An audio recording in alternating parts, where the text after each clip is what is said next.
Well, the first thing is to reject the American claim that nobody waits for healthcare in the United States. I mean, you only don't wait for healthcare in the United States if you're rich. Basically, you've got one of these Cadillac insurance plans that will cover you for anything, and if you're actually lucky enough to need treatment in a place where you can actually access that care.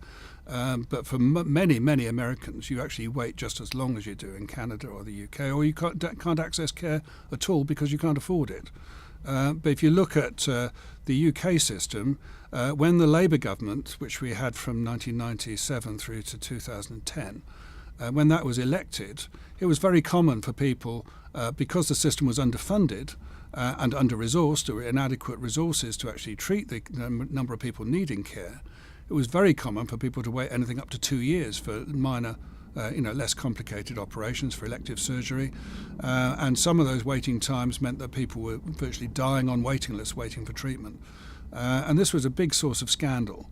And from 2000, the Labour government decided to change this policy and had a conscious policy of increasing health spending in the UK above inflation, towards the European and OECD average, the richer countries' average. So it started off around 7% of GDP, and by the time they'd finished, the most recent figures is about 9.5% of GDP. Still less than Canada, I say, and still less than the European average and some of the highest spending European countries. But that was enough, because it meant that they could employ more nurses, more doctors, open up some additional beds and frontline services. And that additional capacity, coupled with some tough targets on the managers of these hospitals, meant they were able to get the maximum waiting time down for elective surgery down to 18 weeks. And that's now written into the National Health Service Constitution, which was also a product of the Labour government. By the way, I'm not an advocate here for the Labour government. I'm pointing out things that worked. And they did plenty of other things that didn't work, but this was actually a good thing.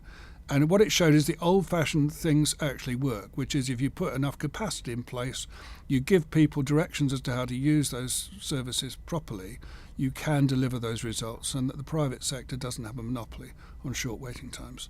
If you have anything serious wrong with you, obviously emergency treatment happens at once. Cancer treatment, there's a maximum wait time of 2 weeks from referral. So, this is a very significant improvement. The trouble we've got is that the current government, by spending cuts, which it's imposing, restrictions on budgets, is actually starting to undermine this. One of the first things they did was lift all the targets that actually drove these improvements and open up the possibility of longer waiting times. We're now getting operations beginning increasingly to be cancelled for elective treatment because there's no space. The hospitals are filled with emergency cases. So we're now getting some of these same pressures that we had under the Thatcher and John Major governments when the Conservatives were last in office. And that's a big problem for us.